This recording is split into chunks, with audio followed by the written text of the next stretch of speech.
Olá pessoal, bem-vindo à nossa classe de Geografia. A nossa aula de hoje é a aula 2 do capítulo 2, Deriva continental, movimentos de placa e suas consequências. Nós vamos saber o que é Pangeia, como se houve a separação, quais foram esses mecanismos. Existem movimentos que proporcionam separação de placas continentes até hoje. Vamos também saber o que é abalo sísmico. Você não pode perder essa aula incrível.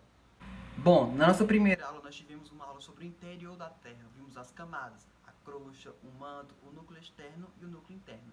Vimos também que no manto existe uma corrente de convecção. E essas correntes elas proporcionam movimentos nas placas tectônicas. Nós vamos saber como se deu a separação através desses movimentos. Sabemos que a Terra ela vive em constantes transformações desde a sua origem. Ela tem mecanismo que faz com que ela se evolua, que os animais estejam em evolução, que o seu próprio meio esteja em evolução. Nós vamos saber como um grande continente, há 225 milhões de anos ou 230 milhões de anos, se separou. Quais foram esses movimentos que proporcionaram isso? Nesse sentido, as forças endógenas, que são as forças do interior da Terra, elas foram cruciais e muito importantes. São divergente, convergente e transformante ou conservativo. Vamos saber agora as características de cada um. O primeiro movimento que eu quero aqui falar para vocês é o movimento divergente, ou seja, as placas tectônicas elas estão em sentidos opostos, elas vão se separando. Nesse sentido, esse espaço que é deixado por elas, o magma, ele vem e preenche, formando uma nova crosta. Um exemplo muito didático para que a gente venha entender é a dorsal oceânica da placa africana com a placa sul-americana, ou seja, elas estão em movimentos divergentes. E nós não vemos esse movimento, nós não vemos essa crosta sendo formada porque ela está submersa no Oceano Atlântico. O segundo movimento muito importante é o movimento convergente, ou seja, as placas elas têm o mesmo sentido, elas estão se encontrando, elas não estão separando, elas estão se encontrando, ou seja, elas têm o mesmo sentido. E esse encontro proporciona algumas consequências, que são sorrimentos de cadeias de montanhas, né, fraturas, porque as rochas elas não são tão elásticas, por exemplo, como o plástico, como o ferro, né, elas acabam tendo fraturas nesse sorrimento. Veja bem, ó, elas vão se encontrando e vão soerguendo. Então, as grandes cadeias de montanhas foram oriundas desses sorrimentos de placas tectônicas. Exemplo isso é os Himalaias, é a Cordilheira dos Andes. A Cordilheira dos Andes é a placa sul-americana. À medida que ela está se afastando da África, ela está se unindo, tendo esse encontro convergente com a de Nazca, que é uma placa oceânica. Então, a placa oceânica ela entra por subducção, tá? Ela vai, ou seja, mergulhando sob a placa sul-americana. Consequentemente, formando essas grandes cadeias de montanhas. E proporciona vulcões também, porque na medida que eles estão as placas estão convergindo, existe o soerguimento. E esse soerguimento, as rochas, elas não são plásticas, como elástico, como ferro, né? Então vai haver fraturas. Então, havendo fraturas, o magma vem por essa fratura e, enfim, ultrapassa a crosta, né? Ultrapassa a superfície terrestre aí tendo os grandes derramamentos de lavas. Tendo movimento convergente, como eu acabei de falar, existe esse movimento convergente de encontro. Se for uma placa oceânica com uma continental, vai acontecer mais ou menos assim, como acontece com a de Nazca, ok? E a sul-americana. A de Nazca, por ser mais densa, ela vai entrar por subducção. Esse encontro convergente vai ser por subducção, ou seja, ela vai mergulhar sob a placa continental. E o encontro convergente também proporciona esse encontro por colisão, quando, por exemplo, duas placas continentais elas se encontram. Então, vai ser mais ou menos assim. Tá? Não vai ser por subducção, mas vai ser por colisão. Então, o terceiro movimento é bem interessante porque ele não está nem separando, não está colidindo, mas ele está deslizando lateralmente. Então, a rocha está deslizando lateralmente. Ó, assim, ó, sabe? Lateralmente.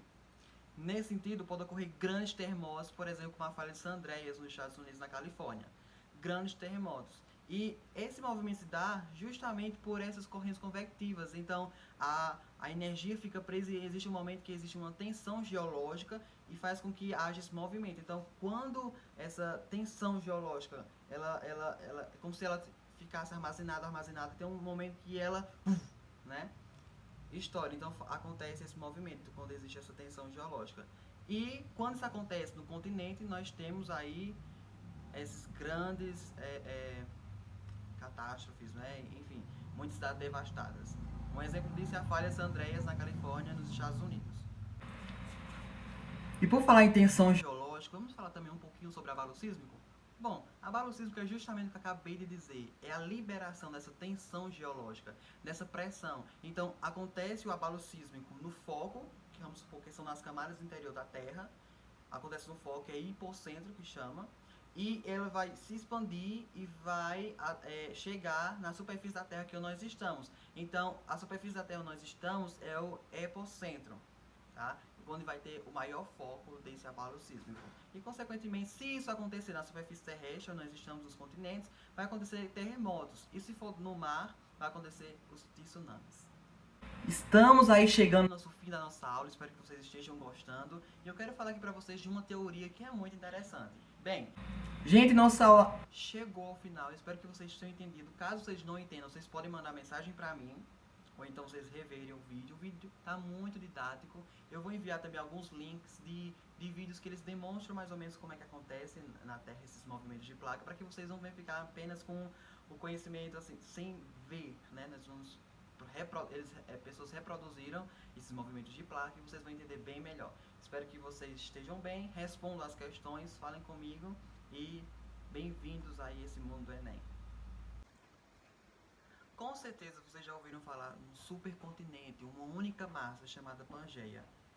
Esse nome quem deu foi o alemão meteorologista Alfred Wegener, que ele conseguiu identificar algumas evidências de que em algum tempo, e posteriormente foi descoberto que realmente, né, cerca de 200 milhões de anos atrás, existia um único continente chamado Pangeia, que quer dizer toda a massa. Então ele conseguiu identificar isso nos dias atuais, né, através do contorno entre a África e o continente sul-americano, que eles, como se eles se encaixassem como fosse um quebra-cabeça. Na verdade, esse encaixe desse contorno ele não se encaixa tão perfeitamente porque a parte onde se encaixa perfeitamente está submersa nos oceanos.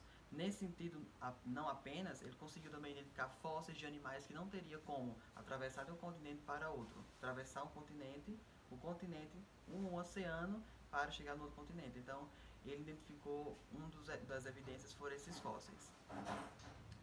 Então, ele conseguiu identificar que a separação se deu o Pangeia, o supercontinente, e começou-se a separação.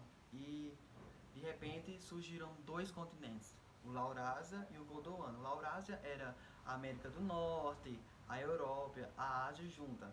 E o Gondwana era a África, a América do Sul, a parte...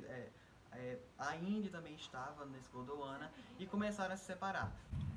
No Cretáceo houve a separação do continente africano com o continente sul-americano, formando aí o Oceano Atlântico. Então essas ideias na época pareciam loucura, né? Hoje em dia nós podemos perceber que essas placas tectônicas elas não pararam de se movimentar, elas continuam em movimento.